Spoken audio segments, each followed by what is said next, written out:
letter no and so it was screen so na what we say the city but I don't pay my ko na many lawyer Paul Kumi any komo lawyer astute lawyer na or a private legal practitioner any komo and so sa ruling ya abama era dom levoi cancer don't pay my chain nyame adom na so ne abusua no te sei for Joe so Debbie said the moment and justice delayed it's not justice denied na it's justice denied what they not to be ashamed Mr. Kumese what they not to be ashamed and then I'm say justice denied justice delayed is justice denied. Yes, because but the whole kind of justice delayed is not just very well, Dr. Paul. Just call attention. Not that you definitely, decided to take it from no. Just say, yeah, any amount for a candidate, as much as possible, we should quickly bring to the attention things that Papa. It's not in any way to embarrass anybody. Oh no, not at all. All right, sir. Thank you so much. You're welcome. You are welcome. Now, anapɛ deɛ na mibusa sɛ sɛ wotena akyi na wohwɛ yɛwura adomlevo case hyɛ ase 2020 na yɛka sɛ on proceed on leave accumulated leaves na ɔnkɔyɛ papa yɛ ante asɛm yi ase na ɔyɛ no adwene sɛ o yɛmpɛ interpretation ɛwɔ court asɛm yi kɔɔ yɛwerɛ mu a finally judgment no aba wadaroma sɛ case wei yɛde ani di akyire kakra o general overview ɛyɛ sɛn. Okay, saying is a justice delay is justice denied. You realize that if the court had been proactive and a judgment is a fine, Womanabo will still remain the Delta General. I hope you understand me. But they didn't do that. And then a model Sawi number. So what is the use of it? Probably the other one they said, if it and effort, nobody will do what had been done by way of people just being told that they should proceed on fees. Other than that, the level as a person, okay, you are part now. Not all to be a we have deprived the nation of that. So some people, by their personal and individual interest, use the power which is at their disposal to deprive this country of somebody who was bent on truthfully serving the nation. It's, they having attempted to do that are some CSOs. About 8 years in Nomubu, and this after we echoed Supreme Court.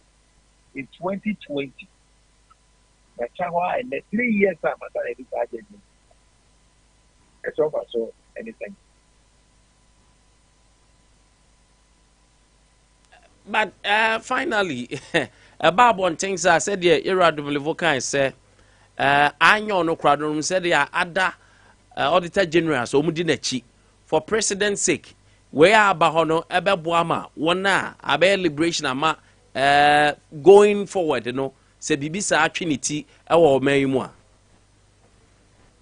Yeah, so that was what I was saying, sir. For me, even though this judgment had come too late in the day, you see, all political parties, or all political parties which will be in government, they will not dare touch any Auditor General. This is also going to make the Auditor General also become bold enough.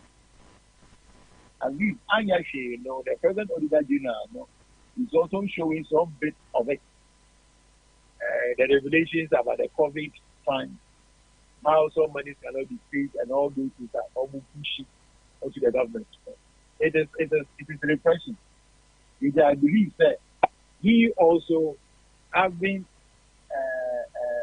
heard of the judgment that has been given by the Supreme Court. The better expected that he will be further emboldened and to do justice and serve Ghana and not any particular political interest of a group of people. We say akoba say I said him say mostly can damages be beba and as way is it because between Aban Tina we did not see any punishment. Oh, there be a thought they are kind of consequential orders. And yes, so much of punishment, but consequential orders. Consequential orders, and they say, courts know about the certain decision, It will then make some orders. And now, some directives, we say, amount for image, then I won't find it a jury. That is what the court will have done. It means that issue will have affected the level. They will have probably asked that to the extent that the wrongfully asked the level to proceed on leave, you should be reinstated. But they went on to say that in any case, the level were 80 the retirement age. And they will leave it over there. What can happen now? To decide, say, they will want to go to court and seek some redress. So that they can answer. And redress, by way of saying, say, he had not been treated right. The way I felt so, he feel office, Yeah. A good animal say. Yeah. You might have probably gone through some trauma or things like that. If you are man and some certificate, you can go and do that. But the 50-50 chance. Why I'm saying so, they say, okay, the good animal after say you really free on when you another appointment, my friends outside of Ghana. What I make an answer.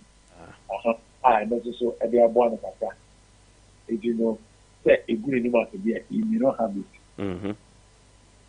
Yeah, but when it comes to the issue of trauma, the sadness or the stress that you give to him, or any depression that he might have suffered as a result of that, the regret probably he had to say, oh, me can't be the second, the other and that's the those are the things that you can bring to court and ask that the person should compensate. Other than that, I think, as I said, we let it there. Eddie, Councillor Bani say, I'm say I'm practitioners, how do you take this? Aside, say, be a waka say, a yemma for the future, no? Yeah. Personally, who's our judgment, he say, whatever. Oh yeah, that's what I'm saying. It is positive. Yes, am I in? Because you say, at least the President Auditor General, maybe we say, will be in or Chinabia can say, or accumulated living, Chinchinanchi, Uncle enjoy that accumulated living. What the record? Yeah. It will be done in the name of. It will be done in the name of the legal process. Correct. Say. Sadina, yes, you on your correct. Say on your. For me, the President Auditor General should feel more assured. He should be happier. Yes, so I hear him before. We are also happy that the government has been told in clear text. It will be our bebaso or Chinebi say almost over there, Chapabemuno, all here say or baby. And that's the reason why you will be a big world. Say some guys at the presidency are trying to more or less equalize. Okay. You are in here, crap. And this is what pension is. Yeah. The visa is yeah. It is stupid. I'm sorry to use that expression. It is simply stealing. Yeah, the NDC as a party. Sompa It's not a FM. standard. I'm going to buy something to me. It is one balance of it to take a decision. Yeah. You have your government legal advisor, your chief legal advisor, and the Attorney General. So if you are going to take such a serious action against a constitutionally insulated position like the Auditor General, you need to be well advised and plan why is idea. You understand what I'm saying? Yeah. And yet we have just office bearers of the presidency. That's right. Because now, can't me cry. I don't know, mommy person Busa said. So with all these asnasa, Abayi War lawyers, Attorney General, these consultations, you know, I no money. Then they quickly sanction these letters.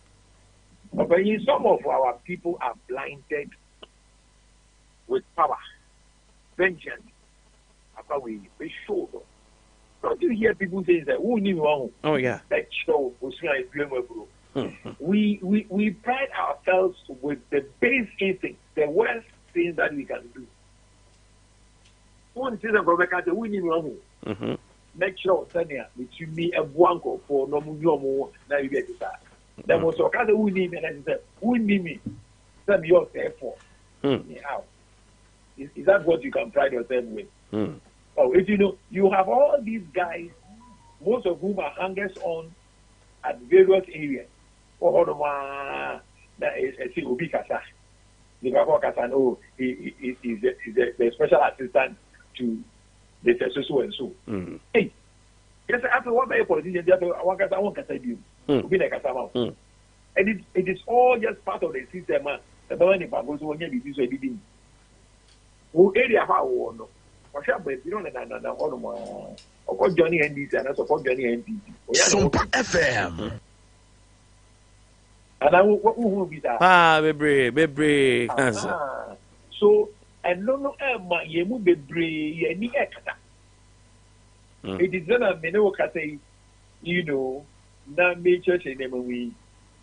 We teach that I thought we part of the or can't know I said, you understand what I'm saying? Yeah. You know, quite a pretty Canadian, you know, complete Canadian, or maybe not any. Now, for Ukona for Uko talk a year, friends, and brew bottle a month. Uber, if you are meaning what you mean? And you know, let's go easy with life because the ayah a go in and the way ya. Oh, be all made the same enemy. Now, will be a bijao. Give to your child the basics. Me, I also but she said, but oh, yeah, which you get. So, why, Papa? That's all that there is to it. Yeah, man. We will leave something positive for humanity, but not just for our children and for them to be enjoying. Let's get into politics to build, though. Not just in politics to be just pillaging. I know of guys. Anyway, I have one thing. One real no I can't say. Man, what happened? Okay, oh now for wow, we need to wear my phone. I was working. I can't say. Hey, betray me, sir.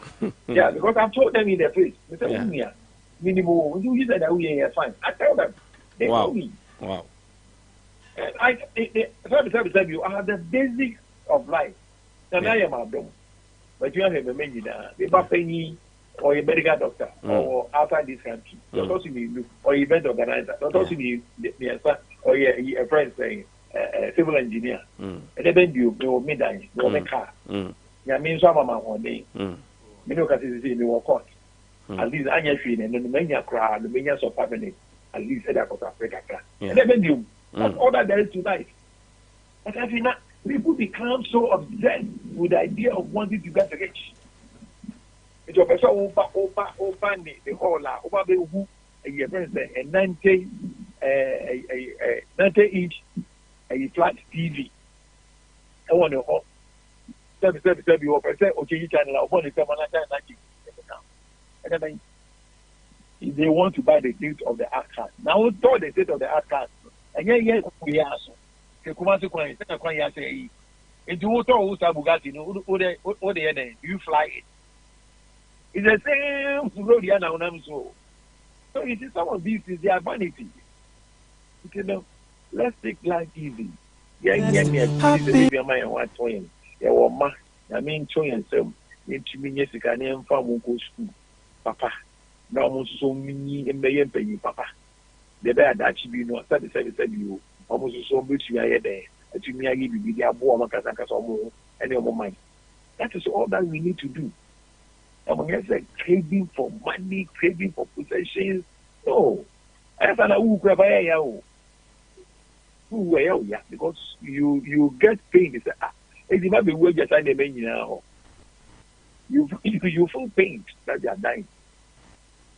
Anyway. We are grateful for advice in what is worth to life. Thank you so much. Yera yenene edi nkomo anopay your friend Paul Kumi or a private legal practitioner na or a constitutional lawyer na nopay yes neni ra yera dom level enseminum kana chance say ene yene na yak roofing system bedi nkomo e wo film hanum na yak 40 free hotel park le wo fia nya kwabro no ma ha sanso no chairman imo enso ha dani kasama for head of communication ma na yak roofing system dani anope ma chen yenu aseke ne pom ti say ayiho adom good ene na ya fo nkomo be na mo man seke mamini kan enna wase na mefa akwanya entie enchia wa dofo asabri omutie na wo san hwe enso e wo Facebook na yak roofing company limited be koso adam asese abrebia no ma yakwanya se ene pa ye wo no ye mebo hu dawro e mo fidikasi so na yak roofing company limited e adwumaku ayo obono regional capital Sunyani yewo asufufu yere traditional council no di enhwanim oba Sunyani Krodiem ho area 3 in between Melcom and Stanbic no yewo ultra modern office back so ewo ho sanso na akọ Brekuma yewo Anansi Chrome opposite Mombasa na yak roofing company limited ye adwumaku ase wasi wudan wie na opese ye di enua ebegusuma wa na yak ye won yahye sanso na ankrankre anase asofo amosi asorodan akese ne warehouses akese se open metal trusses aluminum trusses anase wooden trusses a oba na yak roofing company limited a ne nyina ye bi ewo yahye na ne titiro no ye twa enchanse a de bodan so enchanse twa design no bi ye IDT IBR self lock MSL Erotiles Dectal shingles afi akadia broni frɛ no accessories ka enchanse ho ma edan so body multi cell rich caps valigata ringata special if side trim ne nyina ye twabi na ne jesem ne sɛ na yak roofing company limited yankasa wo mfidie no a yankasa ne ye twa enchanse no wo Krodiem ha ne ema na yak roofing company ye dan so na ma brebia no ye srɛ omanfo sɛ wasi na wie afo ani kyerɛ ho na bepɛ ye enchanse papa no bi efa bodan no sɛ ye enchanse a yusu ne ye Japanese color bond and premium aluzinc Japanese color bond and premium aluzinc. Yes, ma Japan broni e bagana ha behwe se de yan weather ne tie na bro steady weather for 2 years no ho na omo kire nse sa material no ne beboy. Enti offer aluminium 60% and offer zinc 38% and offer silicon 2% and carbon ye Japanese color bond and premium aluzinc. Oba chance adwumako no ma se ke ye materials ahodo be bredi twa chance no. Your material bit is a galvanized, chromadeck, gaffan, gavalum, zingalum. Some materials are mabudi na material would try and chance no ye. Nanso hintasema was some material Mr. Material no contain still. Yen nanso ni Mr. Material be a contain still biano we and then and also uko to color was so den cranwa. Essence material no still woman to we and then a very nachi. Na se ke mi biza material no eri na achi na color was no den be. Achi ni bia no se color be di kan den afedi. Enti wo hu chance e wo krom a color no afredi nyina na material type ne ha no na make us a bribia na na yak roofing company dance on esan say material no say wo de Japanese color bond and premium aluzinc no ebo wo dan so a ne edi kan emadan mu yenyu ne etoso mienu color no emfedi de etoso miensa material ne san say still be enu nti enwe na achi na so say wo de galvanized chroma de gaffan gavalum zingalum bo dan so a esan say material no contain still nti awia bo a echi heat ni gina chance ni na bro nyunu adwo no na epia hit ne den e de ba edan no enti enya wanwa se sometimes we be obi dem no aso ceiling fan na ebo na ebo hit e ma na nya wanwa e kire type of material oni pa konye de e use enu nti ne ye kan fam obi ase se wo pe enchansen papa e de abodan so a ene bra na yak roofing company limited yemfa Japanese color bond and premium aluzinc AZ150 no be amount. Yeka AZ the strength of the color coating. Na birbi ameka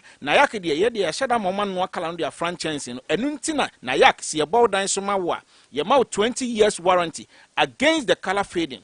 Essence ye nim some material no aluminium and zinc. Enti enya de ebere na achi. Enti ye ma a warrant against the color code. Na yak roofing company limited pe and it means 20 years warranty. Documented enya viber. Ya the two nkrata so no wasane assign say adwuma ya ma no 20 years documented warranty ana ide ya de ama enu nti na kan form obi anse say open enchanse papa brana yak roofing company limited na yak ye free estimate emfa ho bebia dan obi a no de free be koni akosusu ayenye okapre sanso na ekosusu ne the invoice no ma na otua ka free delivery ya de be konso ama wa untua ka sika bia na yak ye ma free consultation wo de so beton chance no ho se wonto ho a akwankyere anasa adwenkyere bia wo pe bia no bra yate ye wanim before yatete won wo ho a obetumi ama wo akwankyere na yak nkwani company ye wo roofing inspector yabodan so ama wa wie no ansa na ye do warrant no ebe ma wo no giso onoko no kohwe se adwuma ya ma wo no emfumso bia eni ho ahutwa ansa na ye do 20 years warranty no ama na yak ye gi chance di nti ye bodan so ma wie na ye di ahyenso de ayren afa ho obi ehun se adwuma we na yak roofing company limited ane ye enti ye besre ye nuanom ya contractor for ye nuanom ha mo ye enwuma ma won wa brochire no se won pese wani begu ase na adwuma ba ye no oni no ba no be kanfo ye pa de a ene efo wani tre na yak roofing company limited medical kase ye wobono regional capital Sunyani ye wasufufu ye ne traditional council no ne di enhwenim sanso na area 3 in between Melcom and Stambik no ye ultra modern office bako enso brekum ye Anansi Chrome opposite Mombasa ye telephone number is ID Juma enie 05 99 93 9992 05 99 93 9992 ana 0244 940 174 0244 940 174. You can form obi answer say open chance in Brana Yak Roofing Company Limited. Na yak ya transfer that adwene hunu say enso tonan so form odin. Ensa tie nyina so enyepe. Enti your flexible terms of payment akwanya ye de ato ho a wo a woni so de hu wo pesa wo na Yak Roofing Company Limited. Yen Japanese color bond and premium alloy AZ150 board and so bra. Na ne ye me yen hye na sha se tua ne kakra. Enu Saudi enua begu dan so anasa ubeti asese yen kra no mfa nua ngu dan so no na wo sika botene bi ewe ho na ya hweso na ya bowo dan no ama na ya ke wo gauges ahodo bebre ope 0.35 abenya ope 0.4 abenya ope 0.45 abenya ope 0.5 nso so a obenya we can eno a the thickness of the material thickness ni nyina no na ya ke woni nyina bi ewo ana with your own specification one kasa color one kasa gauge one kasa length o the bar na yak ye behwe so na ye ye twama enu nti na kan fa ma obi answer se ope enchensing papa brana yak roofing company limited ye nuanu ma wakwanto mu asamu de sika ba fia na efiefo aye no basa no ubetumi afre na yak your foreign accounts number or ebetumi de amount o ono ho aye nso ye wo ha ye behwe na ya bodan so ama kama ama won so wani age enu nti na kan fa ma obi answer se ope enchensing papa brana yak na yak once u use ye nchensing Japanese color bond and premium alloy na de kan makrom kran so san ye fe esan se me ameti ha yi ma bo wine red na so obi abo green obi abo coffee obi abo terracotta e makrom ye den e fe enu nti na kan fam obi an se ope enchanting papa value for money esan se sika ho ayeden enti se wo ti sika ato bribia ka odan ho e se ohwe hunu se nia wo toro e ya de a ebe last akọ akire kakra yeden ama enu nti na yesre se ope san enchanting papa e IDT IBL self lock MSL Erotiles Delta Shingles for any trend na Yak Roofing Company Limited aye was fufu ye ne traditional council ni din hwanim obehu so ye see warehouse no na ye see office abrosan a eto aso amiensa bowura mu ema edan no hunahuna wo de bowura mu na obia ne so ene ne die nso so e wo na Yak Roofing Company Limited na Yak ya transe hunu se enchanse e wo krom bebrede afedi afen so bebre so de kra hyase ewe na ache se opese e be spray near treaty ema na kala no sense ne dada mu number we na free 0599939992 0599939992 yebaba na ya be treaty enchanse no near spray ama kala no asan asine dadam enti ya kan fam obi an se open enchanse papa brana Yak Roofing Company Limited dani anopay ya da asepa ye yanso edam asese na ya gye yense adwuma pa na mobo enti of course customers in Bekoso enya gidie eni ahotoso ehumu Thank you so much. Thank you. Danny and head of communication man Adea Roofing System. Sompa 98.9 Clement Bosua nya kwa broadma or minimo team nina I ready. Carnation says see Kwesi Joshua, executive producer for the show. Edward any Brown near above K or MCR on the pay almost shoot and so Emma Winya be a share our baby ubia. This is the time that you have to serve your country. Edina many lawyer edi komono now yanko domlevo eletena ebaye no. Now the letter yade bre yera domlevo se papa no enko leave on proceed on leave no. Or joining us, it was signed by Nana Bedia Tuo Asante, Secretary to the President. Now, caption is said, accumulated annual leave, Mr. Daniel Yao Domlevo, according to the records available to the office, you have accumulated annual leave of 123 working days. I am, thus, directed by the President for the Republic, Danado Dankwa Akufo-Addo, to request that you take your accumulated annual leave of 123 working days with effect from Wednesday, 1st July 2020. The President further directs that you hand over all matters relating to the office of the Auditor General here to Mr. Johnson Kwiamwa Esiedu, Deputy Auditor General, who by copy of this letter is requested to act as Auditor General until your return from leave. The President wishes you a well-deserved leave. Nana Bedia Tuo Asante, Secretary to the President, to Mr. Daniel Domlevo, Auditor General, Office of the Auditor General, Accra.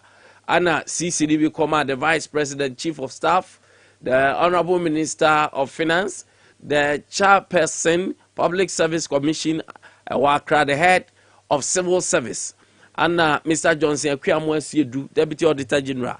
Now, what me will let away them good am say with the second paragraph do even the office of the president and a betchere say who co liver, you have to hand some of these things to your deputy. Because of your word, you may be a civil servant or public servant knows what to do. Me patch I come and say with the greatest of respect. Knows what to do. A do so now or drink something different apart no waka and town and pija answer. Know what to do. Say obia or a public worker unless on your public work be other on your office that. So why a officer unim say who co lever. These are things that is required of you. You don't need a hand from the presidency or the president to tell you what to do. So me, I had challenge with this letter from day one. No one that said court to the Abba said it is illegal and unlawful. And I think going forward and these such things, Ebeboa Amaya strengthen your law. Now, you can go back to what the New Patriotic Party headed by the Director of Communication. And so Edebeto referring to those days are now era Atta Mills and so a president. Now, these things are condemnable. We have to condemn all these things. Because if there is an accumulated leave, now so being a free presidency, you have to go. And we add these things in a Rambo style. To me, it is unprofessional. No one does a court to say it is illegal. It's unlawful. Now, and unconstitutional too. On the 9th day in April 2009, accumulated leave, Mr. Adea Akye Abia, the records show that you have accumulated leave of approximately 264 days. I am directed, that's what I'm saying, all of them is condemnable. I am directed by His Excellency, the President of the Republic of Ghana, John Evans Atta Mills, to request that you take said leave with effect from Wednesday, April 15, 2009. His Excellency further direct that you hand over all matters relating to the office of the Auditor General to Mr. Richard Kwete, Deputy Auditor General, who is by copy of this letter requested to act as Auditor General until further notice. His Excellency wishes you all well-deserved leave.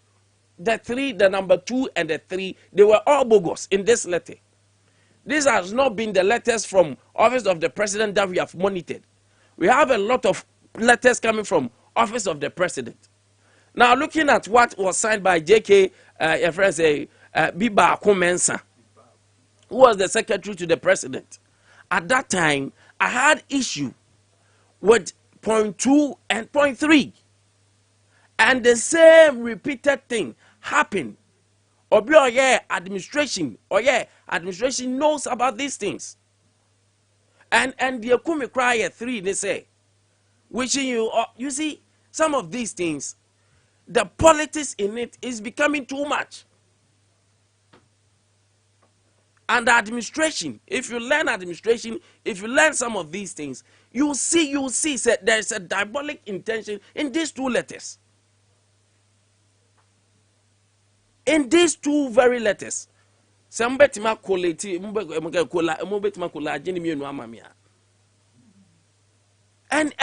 have to condemn these things.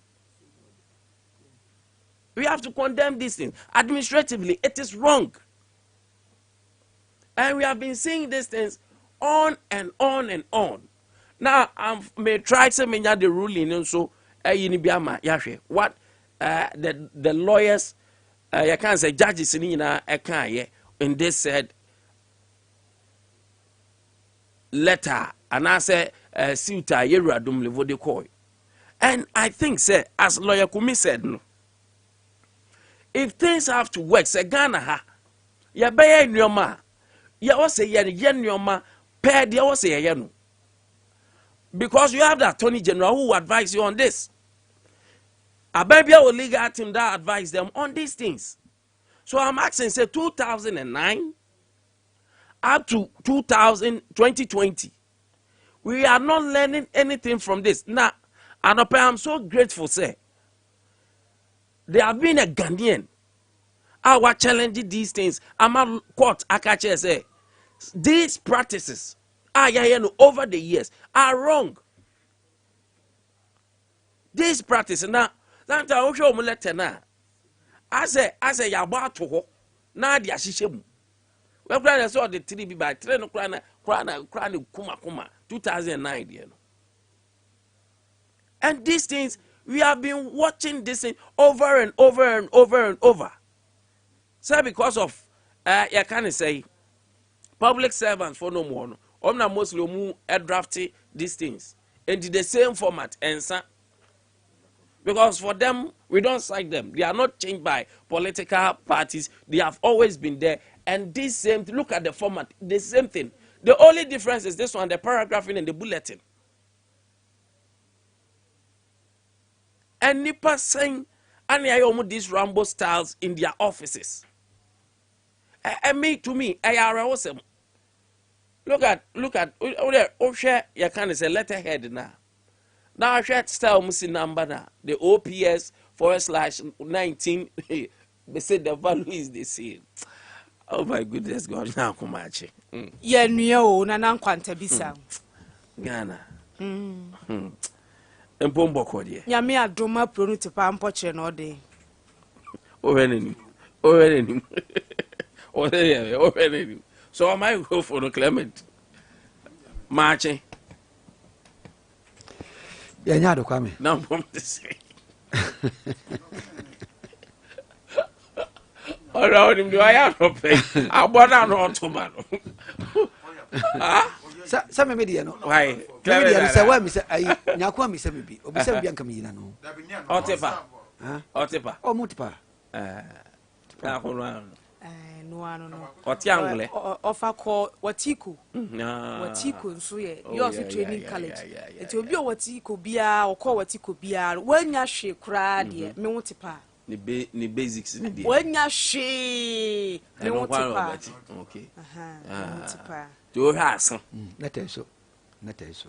Wati? Enfino. Hey, prof ya. Asa. Of an etabeso. Nkotesupo. Me fio mumpo. Ja omo. The okan no, me fio mumpo ja omo. Na butan bibi foforo. Otpa. E o me person. On tehe. E fichiri efuinya bo pe a. ekonwe me tie mo me ye peso senior woman e kasa na ko wa be ma senior woman e o se ho don timi nko wan kasa oh ne action no tere da bi pa o fa na tebeso adwini mu do of an etebeso. Adwini is a smart person be oh. I know how to deal with him because that didn't put do. Got to be. Mercy, I be hosting Barclay. Oh, no, it wasn't July, it was Akonomba. Me help penny this as the way. Obanu and share the rose snag. What the fall left to the better right. Yeah, make sure if you answer, but I watch a minimum. Nana Bacho me do so. A poem to say, Namada room, Mamma Pomi, sons on way. Namia do me way, and so that say, and there first June. Tenania to two and Canyan in Subu. Yeah, and we no crowd their bow, but Ben Marshall when we are near the tariffs, no, a good screen so, or more action and sending see a better home the Nina Abre and pay. Na menim say financial analysis ahwe mu dia tip mama sha asem free abron mama sha asem free so yo me da se nana Nkwantabisa na ene de nkomo na eda ni mu no e bia de udi agora obedi ni mienu nyina ma refi hu kra se ye ton ade enso kakra but kwa me mesro adesrede bi wo ho a me de eto anim enura me ne evangelist Joy Ebo Wesley Methodist ye ko asempatre e wa besim ye ba no ye observe ade bi ani anye ho me de mani anye ho e free ye ba no ye ko de na ade ensantima hunu ye ba no e free en kran krom junction ho e de ba besi ohini jan nkania na wo kwan ho e fe ne say street light no kurokura nso esumu kabi mi shada video ye e mediama MCR fo kura esumu kabi nti wugina kwan ho na obetwa kwan mu na watade anya fufuo ana said ye atade ye ya green wo mu a reflect ni bia wobetumi agina kwan ho minutes bebre fi se ka na ben no ammo ama kanea ne so anhire nkase a unhunu se ka na ben wo ne kura na ka ne kura unhunu se nipa na etwa kwan ni mu di agro de bebo pau na nya ne mfom so enti kwa memesre na nse ye masunwane mo ntre so ayefe se asumwe de anya nika ye nhwe na ye fix sa ahye a ye nya na ye replace no se ye sinto bi na aba ba bi nso so a ye nya ne ye nhwe misisu bi o se e free ohini jan e de kopim enkra kwa me hwe o enu a me sheda video hwe esum anwumre no this is serious serious enkra kromu junction okay e de besi wo hini jan ti etwam St James ho nyina o. And that area also is scary. So where you drew regent so and also say one so nua binom wo enti nipa boni ni betumi afa ho aye bone ahwinhwim krofo mobile no wo musika afi wo nsam sanya driver fo e fa kwan so a wo mo hyere wo nkane a imagine say we wugina kwan ho na watade no enya fufu a kan hunu o de be bow e very bad.